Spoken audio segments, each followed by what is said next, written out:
Thank you everyone for joining us for today's session, How to Lead a Buyer Enablement Revolution with Todd Janzen. My name is Ty Sartor, and I am the Buyer Enablement Engineer at Consensus, and I'll also be your moderator for today's session. DEMOFEST is presented by Consensus. Consensus is intelligent demo automation software that helps scale pre-sales with interactive video demos. You can learn more by visiting goconsensus.com. You can also view the automated micro demo we've created at the link in the Docs tab on the right of your screen. Consensus is proud to provide this event for free to all attendees. However, we would like to invite you to donate to our company's humanitarian organizations if you would like to do so. You can learn more about this and donate by visiting the DEMOFEST Gives Back booth in our virtual expo hall in the Booths tab, or at the link in the Docs tab on the right of your screen. We invite you to join us in our DEMOFEST community on Discord. Our community is where you can connect with speakers, get exclusive access to content and events, and where the conversation will continue long after the DEMOFEST has ended. We encourage all attendees to join us and so many others, and you can do so by following the community on our links tab in the document tab. Some housekeeping for today. We encourage you to participate in today's session. On the right side of our console, you can see that there are a few ways to do so.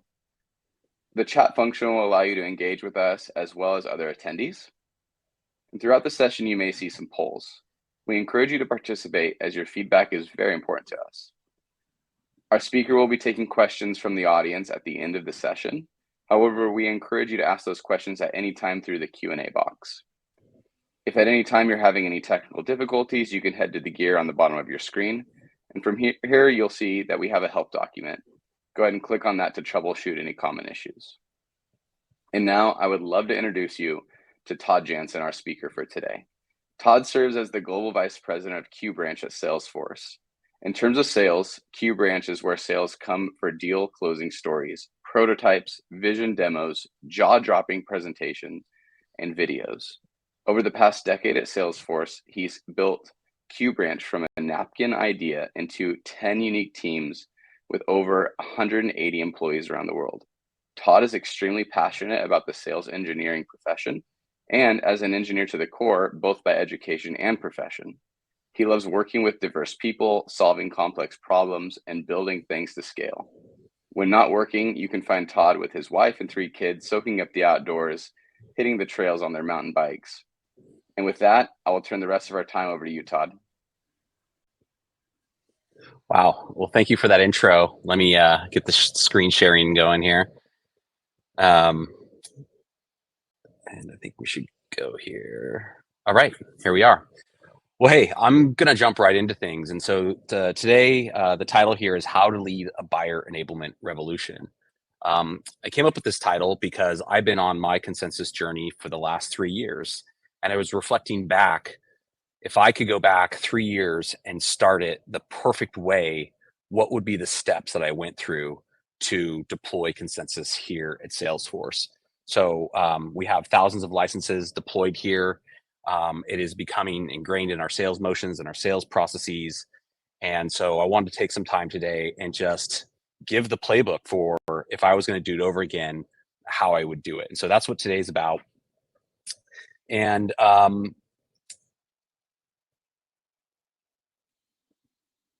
sorry, starting with value first. I thought I was going to start with the story first, but we're going to do story and value in the first 5 minutes, which I think is a best practice. But why start a buyer enablement revolution? And before I go through any of these, I would just say, if any one of these resonates with you, it's a reason to start a revolution. It's a reason to go bring buyer enablement into your company. And so these are all things that we've experienced. This is backed up by hard data. This is not, finger in the air guessing, these things. These are actually things that we're experiencing here at Salesforce. So 2x close rates. So when we look at deals that are using Consensus versus don't, there's a 2x close rate. 20% faster sales cycles. We're seeing deals dead out faster, which actually is a very good thing, right? We have limited time on where we can spend it. And the worst place to come in a deal is second place. So let's get out of the bad deals faster. Something I'm super passionate about is this next one, is that pre-sales gets in the pipe gen and pipe qualification game. And this is probably the thing that's getting me out of bed every morning, is that pre-sales has always been in this conversation for the last 2 decades about like, are we revenue generating or are we a cost center? And I meet with my peers and it's like, that is the age old question. And with something like consensus and buyer enablement, we can plant firmly in the world of pipe gen and pipe qual. And it allows us to have very different conversations with sales leaders. So that is super exciting to me. Another thing I've been talking about is we get some credit for AE enablement. We'll talk more about that in a little bit. Happier SEs, who doesn't like that, and ultimately happier customers. So if any one of those works for you, today should be fun and exciting. And with that, let me just ground you and tell you a little bit of a story. So before I get started here, just get planted, take a deep breath. You've either been in meetings all day or you've been watching DEMOFEST videos all day. So just give yourself a little break. But today I'm going to use a fishing metaphor for everything I talk about. And I will just be completely transparent. I'm not a great fisherman. I'm not a huge fisherman. But I think the metaphor really works. And so if you love fishing, great, you're in for a treat today. If you don't like fishing, I think you'll still be able to follow along. If you're allergic to fish, a vegetarian, I still think the metaphor will work. And if nothing else, I should hopefully entertain you. So let's get into it. So like I said, like I am not a great fisherman, and this story should really sum up my fishing skills. And so this is Max. He's now 10 years old, and this picture's a little bit old, but this picture was taken the summer, the first year of the pandemic. And so like pretty much everyone on this call, we were cooped up inside, not a lot of joy going on, online learning. And so we were up in Lake Tahoe for the first time, kind of getting some fresh air. And the backstory here is, and you can't see it on his other hand, he has a cast and he broke his arm kind of right before the school year ended. And this was day 3 at this little pond. This is a little like stock fishing pond. And why there's such a big smile here, and why this, like, I don't care how big that fish is. This is might as well be a marlin to me. Is that we've been here for 3 days, and the first 2 days it felt like everyone around us would just throw a hook in the water and pull out a fish, and that was not our experience. And so by the time this picture was taken, I'd been to 3 different bait shops. I'd read half the internet. I'd gotten advice from all kinds of people. And so by the time we pulled this whopper out of the lake, it was like this incredible feeling. And I mean, you wouldn't believe the things we went to, trying to get the right bait and timing and all that stuff. This is kind of funny. We bought something called a worm puffer. And if anyone fishes, you'll know about this, but it's a little thing that puffs up a real live worm to help it float so it's more attractive to the fish. So this is like the level of depth that we are going to. Like we're putting air in worms at this point. So perfect segue into the rest of this presentation. How did we end up landing this whopper? How did we pull this thing in? Well, it came down to timing. It came down to using the right bait, using it the right way, and a little bit of a secret. We had multiple poles in the water by this day. And those are kind of perfect metaphors for using consensus. And I'll talk about these in the fishing context in just a little bit. So here are the 9 steps that I'd recommend on deploying consensus and buyer enablement. And we're going to go through these one by one, so don't be overwhelmed. We're just going to get right into it. So the first step that I would recommend is securing a sales leader buy-in. In other words, let's get some agreement that we want to go fishing, right? There has to be a desire to change. There has to be, sales leaders that want to change, because it's going to cost time, resources, and eventually money. So you need to get that buy-in up front. So what does that look like? Well, in the world of buyer enablement, and especially consensus, the AEs are going to be the power senders. It's not SEs. We need SEs to make killer content, credible content, but it's really the AEs and the BDRs that have to adopt it and send it off. And if they don't adopt it and they don't use it, it's not going to work. We ran into something here at Salesforce. We have a bit of an embarrassment of riches when it comes to software. And so it was very easily categorized in this, like, oh, yet another tool for our salespeople. And so sometimes our teams have fatigue there. Oh, and so like you're going to have to go find a sales leader to get some buy-in. And I would go look for teams where maybe they're currently having pipe gen issues, there's pipe quality issues, deals are slowing down, and close rates are dropping. And I will say, now compared to 3 years ago, now is probably a much easier time to have those conversations, because I really don't know a sales leader out there that isn't having one of these going on right now. The buying environment is really tough. Some other ideas of where to start: look in SMB and mid-market. These are no-brainers in our world. Just these are areas that have fewer resources, fewer access to SEs, and in some case have no access to SEs. So those are really good places to go look. And the reason I bring this up front, and the reason I'm talking about this, is at the end of the day, someone is going to need to pay for licenses and resources. And typically what I found, especially in my career, is that the purse does not belong with a pre-sales leader or an SE leader. It certainly didn't exist with me. I had to go to a COO and ultimately our CFO. And so that conversation gets a lot easier when it's the sales leader saying, yes, I want this tool. All right. So next part, once you get some buy-in, some agreement, like, hey, we're going to go fishing. Everyone wants to go fishing. We have to assemble the team. And the fishing analogy here is we need to go find a captain. So you're going to need to make consensus someone's job, or at least 50%. And that was essentially my job, and I just kind of took it on. It was something I was very passionate about. You're going to need to find a change maker, someone that is a little bit sick of the status quo. I jokingly put in here, maybe it's someone who's done just one too many harbor cruises, and they're just kind of angry at the world. Probably a good candidate, but you're going to need someone who wants to take this on as part of their job. And like I said in the beginning, it can be kind of a part-time job, but you're going to need to find someone that's really passionate about it. And I put the word believes here.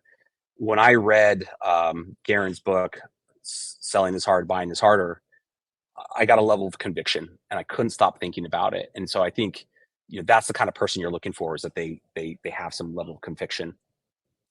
Also, as I've learned, you can't be afraid to go talk to sales leaders. I tried to initially go make the change through all the SE leaders, and really what they saw me doing was, hey, I need you to get a bunch of your SEs to make videos. And I was like, yeah, we're kind of too busy for that. And so it's a little bit different when you go to the sales leader, and the sales leader's like, on board, yes, we're going to send out these videos. We need them. It's a slight tweak, but I found that to be very effective. And the last quick shout out here is that Consensus has an incredible CSM team, and they have trained up everyone here at Salesforce. They are embedded in the business. And so you need that champion to essentially be that gateway between yourself and the sales teams. And so we meet with our CSMs all the time. We say, hey, we need you to go meet with these sales teams and train them up. And it's a real beautiful relationship.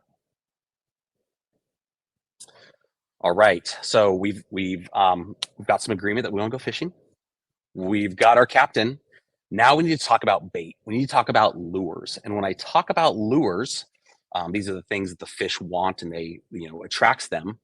I want to bring in the conversation of the 6 demo types, and hopefully the 6 demo types is not new to anyone, but I'm going to hone in on kind of really 3 right now. All right. So there's 6 demo types. I'm not going to go over all 6, but let me ground you with this slide real quick. So the demo type that we're all familiar with, and that most of our employees do all day, every day, is the 4th one here, the live solution demo, right? That's later on in the sales cycle. If we're being honest, I see a typo there. It's really about mid-funnel. And so really where we've been focusing on our buyer enablement and where we make videos is above the mid-funnel, right? We are actually trying to go all the way up towards the top of the funnel and bridge some of that gap. And if we're thinking about it, why do we do that? Buyers want SE knowledge earlier in the cycle. So that's why we're trying to bridge that. But there's really kind of 3 videos that we're focused on making. The first one's a vision video. And the reason why you make this video is it allows BDRs, SDRs, AEs to prospect, right? So this is something that maybe isn't on your website, but they can offer in an email. And this is very interesting. These are typically 3 minutes. We don't do the multi-chapters on these. They start with value. It's 2 to 3 minutes. It starts with value. There's some product screens. but we're trying to just get some interest and get some credibility. And so if we just pause right there, what's really interesting is all of a sudden now SEs are in the business of prospecting, not deliberately, right? We're not asking them to cold call, but we are making the content that our salespeople can go prospect with. Very cool. The second one's a micro demo. This has the chapters, right? Each chapter is 2 to 4 minutes, still pretty small. I like to say that this kind of really replaces the harbor cruise, right? We shouldn't be doing harbor cruises if we have the right micro demos. And what I love about this demo is this is allowing our AEs to qualify opportunities. And so these first two categories here, our sellers are using this all day long. Prospect, qualify. And these things are going out the door like you wouldn't believe. I think last year we sent out 150,000 of these types of demos. And so those are really for the salespeople. Of course, we have to make them, but they are the engine. And then the third one here is a qualification demo. I like this demo because I think this is really for the SE. Let's say a customer watched the vision demo, they're interested. They watch the micro demo, they're really interested. We do some discovery. For me, qualification demo might be like, you know what? I don't know that we have to do a custom demo. Everything they were asking for is like right out of the box. Let's go send them a qual demo and see if that suffices. And maybe we don't have to do the custom demo. So my interpretation is probably a little bit different than others, but this is kind of how we've been using it. And so far, we've had a lot of success with it. All right. Buy-in. Got our captain. We were talking about different lure types. And now we have to talk about the quality of the lure or the quality of the bait, or in this case, the lure craftsmanship, because it matters. Quality does matter, but it doesn't matter like you might think it does. Okay, so what are we talking about when we talk about quality demo? It's really a mind shift. And this is probably the hardest thing for our industry right now, if you're going to go in on buyer enablement. This is not the hour-long demo that our SDs are used to doing, hitting record and chopping it up into little bits and putting it in consensus. It's not that. This is a mindset shift. And so we tasked a bunch of people with going out and studying YouTubers and TikTok and a lot of the social media going on. How do you capture someone's attention for 3 minutes? How do you capture someone's attention for 8 minutes? And so I think it's a new skill set in our industry. I think it's a big shift for us, but clearly it's working out there in the commercial space. How do we bring that into the B2B world? And so we really need to think about how we create content differently. And what we're really trying to do is compete for buyers' attention. And something that we've noticed is if you've got someone live in front of a demo, they've committed that hour to be with you, right? In a lot of ways, you have their attention. And yeah, there's distractions like their phone and the dog and whatever. But if someone's watching a demo video on their own time, you are competing with everything. You are competing with everything around them. And so it has to be compelling. And this is why I'm really driving this point home. Here's the other thing people get hung up on. They're like, well, we don't really have the skills to make quality demo. And I don't have a $5,000 microphone and a red camera and all this and that. And I will just tell you, it doesn't matter. I would say that the iPhone does a phenomenal job, and you even can do some depth of field stuff right now. That's going to be better than most things you buy. Invest in a good mic, a lavalier mic. It doesn't have to be crazy. $50, $40, you're good to go. But it is more about credibility. It is more about people, when they watch the video, believing the person talking and on camera. It's less about the production value. And so this is why I love buyer enablement. I love consensus, because this is our sweet spot as solution engineers. If anything, we are absolutely credible. We are the experts. So we are the ones that should be making this content, which answers another question. Hey, should we outsource this content? Should we get other people doing it? Absolutely not. Find someone who's a little more comfortable on camera, start there, but they have to speak the language. They have to speak industry. They have to speak, in some cases, the right foreign language. But that's what you should be going for. Keep product screens simple, right? Especially some of those early videos, like the vision video, you're moving fast. And if there's a lot of stuff on the screen, people are going to get lost. So just keep them simple and also avoid a lot of marketing jargon. And then the last thing I would say is establish a formula for the 3 demo types that I just showed you. What do I mean by that? Well, for the vision video, part of our formula is you must talk about value in the first 10 seconds. It's not an option. It's not a vision. It's not a good vision video if you're not hitting people up front with value. And so I think we've gone down a path of almost paint by numbers on this is what good looks like. Just follow this. And the reason we're doing that is because this is so new to SEs in our industry, in our space. So it's not meant to be demeaning, but I think when you get to that level, then you can start to scale it. Then more and more SEs in your companies can actually make these demos. All right, so got a captain. We have bait. We have great bait. And now we need to put that bait in the tackle box. In other words, we need to put this where AEs and BDRs and SDRs live. Let's dig into that. I'm curious if the metaphor is ringing with anyone or if this is making sense. It's gone awfully quiet in the chat, so maybe I'll look over there in just a bit, but I'll keep going. So like I said at the beginning, the AE BDR adoption is so key to this. You could make all the best lures, you could have all the best bait, but if no one throws it out into the lake or the ocean, you're not going to catch any fish. So this is really, really key. You have to start winning the hearts and minds of really the frontline sales managers. What I found is when we went high, there was kind of this reluctance to, our teams have so much software they can use. I'm a little hesitant to like tell them to do this thing. I don't know if it works.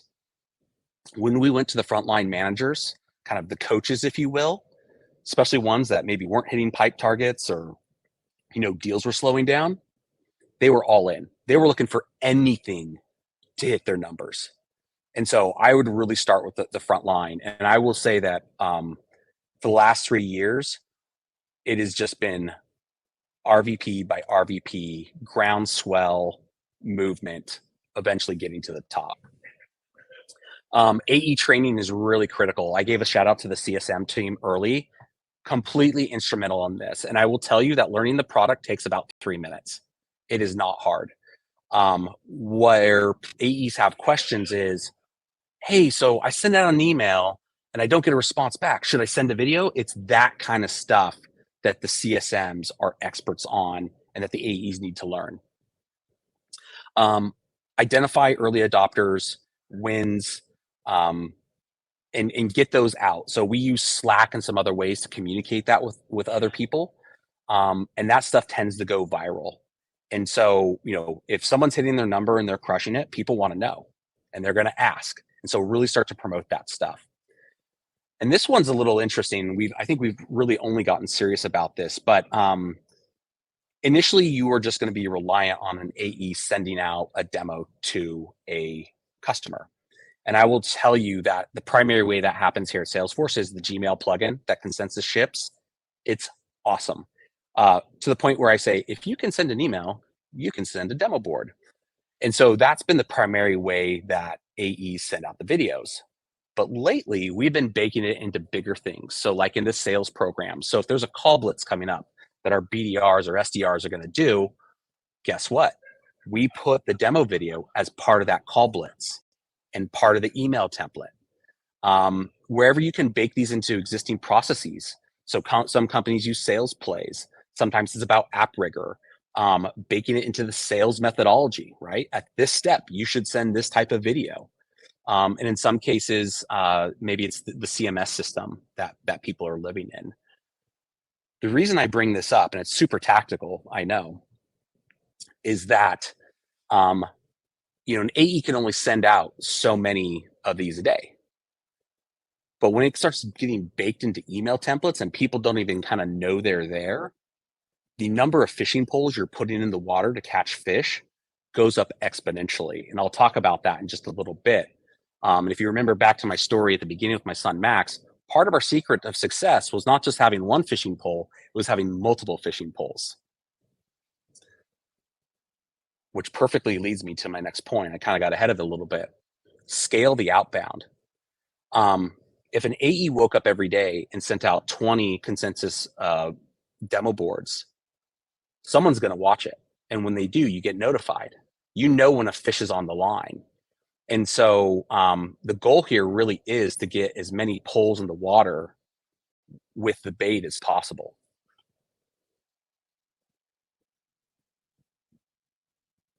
So I talked about this just a little bit ago, but what we started to do with those vision demos is that they are automatically baked into the email templates here. They are part of our cadence. And what's really interesting about that is that, 4.3% of those emails will get a reply, but 15% might actually watch the video. And so why our sales teams are loving this technology is that they can see someone open the email. They don't really know if they read it. They don't get a response back, but then someone takes the extra step to go watch the video. Okay, that's a very different lead. In putting these things into the marketing email engine, how are you doing post-webinar and event follow-up? That's another place you could put these things. How about your website, or where people kind of initially look at some of your products? And it leads me to this next point, is that it's not always about your AEs. If you look at what Gartner's saying, self-service research is really here to stay. So where are you meeting your prospects and your buyers where they live? Don't assume that everyone's in contact with a BDR and AE. There may be out on G2. There may be out somewhere else doing their research. And so really start to think about, can you meet them where they are? An elegant way of saying it is like, think about your prospects' preferred digital channels. And then probably where we're starting to get to now is kind of what should people watch next, and starting to think about the digital journey, right? Whoa, they watched the vision video. What's the micro demo we should give them? Ooh, they watched this part of the micro demo 4 times. What's the next piece of content? So really starting to think about how you perfectly feed in that next bit of education. All right, so we've got our captain. We've thought about our bait. We've got incredibly good quality bait. We've got all these poles in the water. I don't know about you, but I'm feeling like the propensity to catch a whopper like Max and I did is extremely high. But we're going to go tech here. We're going to get a little high tech with the fish finder. And so, tracking and being able to track this stuff is really important. And that is kind of the equivalent of knowing what the fish are biting on. And are they getting in the net? It's one thing if someone's watching your video, but did the deal close? And that's ultimately where we really need to get to. So the beautiful thing about consensus, and I mentioned this just a minute ago, is that when someone watches the video, your AEs, BDRs, FEs, whoever sends it, or the team that sends it, is going to get alerted in real time. And that's really the magic. And so for anyone who has never used consensus and they're like, well, why not YouTube or Vimeo or one of these other competing platforms? That's great. You're sending the video. You still have no idea who's watching it. And this is the big difference. And I like to call this digital discovery, is not only do you know who's watching it, but you also get to see what they watch, which means you get to learn about what they're interested in. And so this is what typically hooks AEs in right away, is that they sent out 20 emails yesterday. No one responded to them, but 10 people watched the demo. That's a different level of intelligence. That's a different buyer signal. There's also the Salesforce consensus integration, which is really key. So very early on, we decided that we needed to be able to track what deals were using consensus versus which ones weren't. You have to solve for that early on. And if you go through that and you set that up, the world of KPIs that open up to you are just completely different. And this is what has me really excited about being a pre-sales leader right now, is that I'm talking about things that only my sales counterparts were talking about in the past. So it's interesting. When I'm sending an email to an RVP or an AVP in the company now, I'm like, want better pipeline, close deals faster. They respond to me right away. I'm speaking a language that is not just demo. I'm speaking sales language now, and really Consensus is allowing me to have that conversation. And so, like I said, you at a bare minimum, you need to be able to tag deals that are using Consensus, and that'll allow you to do with and without. And if you can do with and without, then you can start to look at, okay, what is the pipe influence, right? Like I said, the vision video is meant to build pipe. What does deal velocity look like? Let's go look at deals that have used Consensus and see how fast they're moving through the stages. That's that second demo type, the micro demo, right? Again, we're using that to qualify and hopefully faster. So directly ties the pipeline there in velocity. Close rate, again, when things close win or close dead, we can now see which ones had Consensus, which ones didn't. Stage progression. So are things moving faster between stages? And then this one's always a little bit more controversial, but if you've bought into buyer enablement, it's not. Show me all the deals without an SE that closed. And that's really interesting because, and I've spoken about this before, if you as a leader, if your currency in your business is headcount, then this is probably a really tough presentation for you. Like, you care about growing your organization, you care about growing the heads so that you can do more live demos. But I know there's speakers in this conference today, I won't name them, but they are priding themselves and they're growing their teams based on increasing AE to SE ratios because of the automation. And in some cases, they're saying, hey, if you're a deal of this size, you don't get an SE, you only get Consensus. So I would say you got to think about how you're tagging deals with this technology early on, which leads me to my next point. Actually, I'll get to it in 2 points. Success stories. So, and this one's like perfect for fishing. If you've ever known someone that fishes, you know the fish gets bigger every time they tell the story. So you have to come up with some big fish stories. And so, we make it a point to go interview AEs and document these stories. We send them out to people over Slack. Also, just the AE to AE storytelling network is extremely powerful. And we create a library of them and we drip feed them out there to the sales teams so that people can get some recognition. And it goes pretty viral. And I think, just a piece of advice here with the success stories is, think beyond ACV. Like, everyone likes a big ACV story, or sorry, a revenue story if ACV doesn't mean anything to you. But, there are stories around new logos. There are stories around how many stakeholders we discovered and it shortened the sales cycle. And, we've been trying to get to this buyer for 3 years and we could never track them down. And then they started watching our videos. So there's a lot of success just outside of revenue. I think I have an example here. We've scrubbed the logos and the names to protect folks, but these were 3 different AEs selling into a new logo. So Jordan here, he was using Consensus to just give them a baseline understanding of where it added value prior to the live demo. Brendan was sending in some competitive videos using Consensus. And then I think Amy, she was more of a core AE, was covered, like any topic that would come up, she was dripping in those videos to educate them. So again, nice ACV number here in the middle, nice total hours viewed, and then identified some new stakeholders in the process. All right, we're in the home stretch, and then folks, you can either go to the next presentation, take a break, and we're also just going to leave it open for Q&A if you want to stick around for that. But this is where we went from kind of using Consensus to our CFO signing a very, very large deal. And that you have to show leadership the value. You basically have to say, this is beyond just pipeline. This is beyond just emails opened, click-throughs. These are the actual deals. These are the fish that came into the net. And so by being able to track things against deals, these are essentially the metrics that we were able to collect. And these metrics are actually, this is the average of all the work we did last year across the entire organization. This is an average of all that. So in some cases, a lot of these were much higher. But I'm going to end here on value and then thank everyone. But essentially, if any one of these things resonates for you, I think this is a reason to get curious. This is a reason to go all in on something like buyer enablement. And with that, thanks everyone for your time. I'm happy to give you some time back or sit here and answer some questions.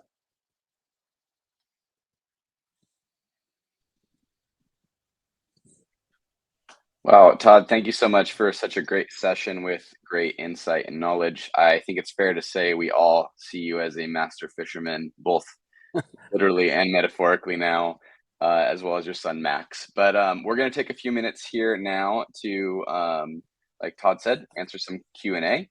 So please, we encourage you to add some of that in the chat. You can see there's a Q&A section on the top right. We'll get into a few, and I'll start with a question. It's kind of a 2-for-1, Todd. We've got David and Matt, kind of a similar question, so I'm going to put them together here. But David said, with the sheer amount of content you are creating within the Consensus videos, how are you organizing those videos to ensure high adoption? And Matt said, let me find it here. How does your team approach demo video maintenance within Consensus? Really good questions. And I think in the beginning, it was like, hey, let's just get all the content in. Like, hey, you want to create content? You want to create content? Let's do that. And it was good because we kind of needed to seed content out there. And then it became really apparent in the demolytics that we get from Consensus. Like, it was 80-20 rule, if not 90-20, you know, like, or 90-10, I should say. Like 10% of the content was getting 90% of the views. And so now we're kind of going through a phase where we are trimming. And I will say we are now making people go through a training before they can create content to ensure that quality's there. But I think the view counts, those will tell you pretty fast what good looks like. And that's primarily what we're using. Also average view times and things like that. So anything over 4 minutes on average is good. Yeah, great insight to that. Another question from Joel says, what has been the best way to collect AE win stories? Any advice for Consensus customers who are looking to do this or do better at this? Yeah, so we use Slack for a lot of that, and in some case we can look at the deals that close, and sometimes we're just proactively reaching out there. So some of the things we look for are obviously deal size. We look across the different segments. We look at stakeholders discovered, and you know, we're not making a success story for every person we call up, but just get some of these AEs talking, and they love to tell the win story. So it's a bit about how we approach it. Yeah, love that, and I love how you mentioned how it literally works with the big fish idea. So good, and we all know those stories. Lawrence said, what's a good example of value to articulate in the micro demo? You said hit that in the first 10 seconds. So do you have any good examples of that? Yeah, and like, you know, if you go to the Salesforce website, you'll see it everywhere. But it's like, you know, customers that use this product on average have, you know, productivity increase of 36%. Reps that use this, you know, and so for me, it's something that has numbers in it. And I say that especially now because CFOs are not going to sign off on anything that doesn't have a solid ROI.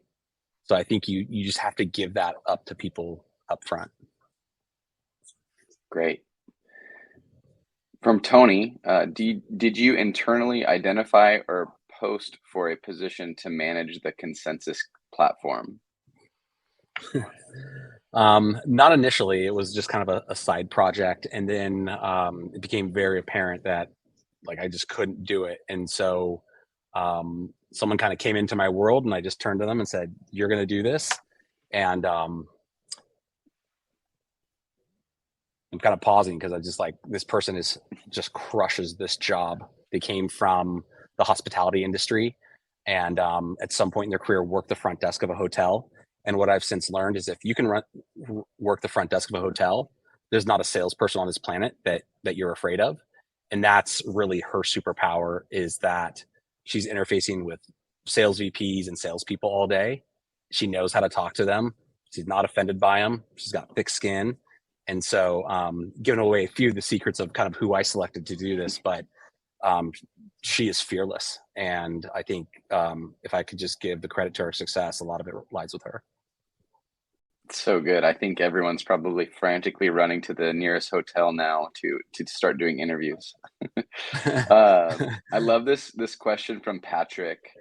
It really is a good one here. Production values don't need to be television or broadcast quality, but at some point, doesn't the viewer associate production quality with the solution quality? Whether that's fair, they said, is another question. Yeah, I don't know. I don't know if I have a good response to that, but I use this analogy. If I was looking at like climbing gear, right? And I went to one website and it's like the polished marketing pitch and it's someone in a showroom that's all warm and cozy and talking about these crampons or this hiking boot. And I'm like, meh.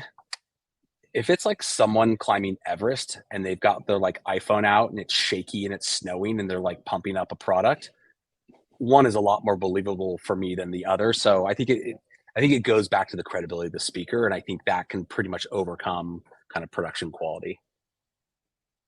Yeah, that's great. That's great. One from Dustin here. He says this might be slightly off topic, but my question is about those qualifying demos. Where do you stand on disqualifying demos? Content meant to educate customers on why some offerings may be better fit for them instead of others. So here's their example. The seller tells the customer, I think you'll like X product. And then the SE gets involved and realizes there's something that makes the product Y a better fit for them. Do you create content that helps customers understand the differences between product X and product Y? And if you do, what are some things to keep in mind? I think you should, right? I mean, I think, in the pure theme of buyer enablement, the whole goal here is to educate the buyer to make a decision and as fast as possible. It doesn't always work that way, especially when you have multiple sellers in a deal, right? They're more likely to cause that conflict. It's like, well, there's a spiff on this SKU, so I'm really trying to push this. And the SE comes and it's like, that's the wrong fit for the customer. So in a perfect world, you should just be clear and upfront. I also see it manifest sometimes where um, this whole idea of strip lining, it's like, I don't want to give them too much knowledge too early because what if they see it and they don't like it, right? I see that more often than anything of like too much too early. Um, but I think those sellers are also maybe they're not realizing that the buyer landscape's changing. That Mm, you know, if they can't learn about this stuff on their own time, they're probably not going to take a call with you. yeah, that's very true. That's very true. And it all equates back to how quickly you can grab their attention, right? Just like what you had mentioned before. So if we can grab their attention, we're gonna catch them and help them, so to speak. But if we can't, and we're offering the wrong solutions to products and things like that, then we haven't Yeah. qualified them correctly anyway. So very good. Very, This is why I also love SEs making the content, because mhm. we are kind of the pinnacle of truth in the cycle, right? Like that's why we're there. And so if we're the ones making the content, we are going to do that. We're not going to sit here and try and confuse or like necessarily upsell. Like we want the truth. Yep, absolutely. And that's why they want to speak with us. So love Exactly. that. That's great. I think everyone is probably still writing a lot of their notes down. We were all getting a lot from that. I don't see any more questions here in the Q&A. Todd, would you mind, if you don't mind, actually just stopping your screen share here so I can throw a little bit more up on the screen? I want to invite anyone, if you have any last second questions, to ask them now. Otherwise, we're going to go ahead and give you some time back in your day. So thank you all again. I'm going to go ahead and share my screen here. All right. So we want to remind everyone about our DEMOFEST game, where each session you attend and each session feedback survey you fill out gets you points to win some of our awesome prizes. Look at these incredible prizes here that you could potentially win. So definitely do so. In addition to that, we're excited to be bringing DEMOFEST on the road again. We had a great time in San Francisco in March, and we can't wait to bring the event to Dublin, London, and New York City later this year. You can register to join us at any of these events at demofest.com, which is also in the link in the Docs tab on the right of your screen. We also encourage you to stop by our expo hall to visit our premier partners of DEMOFEST. Remember, there is no transfer of money whatsoever involved in this event, so all of our partners here have gone above and beyond really to contribute to making this event successful for all of you. And again, I just want to thank you all for joining us for this session today on how to lead a buyer enablement revolution. Todd, I want to thank you so much again for your valuable insight and knowledge. It was so great to have you. That's a wrap on today's sessions. We hope you had a great time, and we hope to see you tomorrow morning for our opening keynote session with Garen Hess at 8 a.m. Mountain Time. We'll see you soon. Thanks, everyone. Thanks, everybody.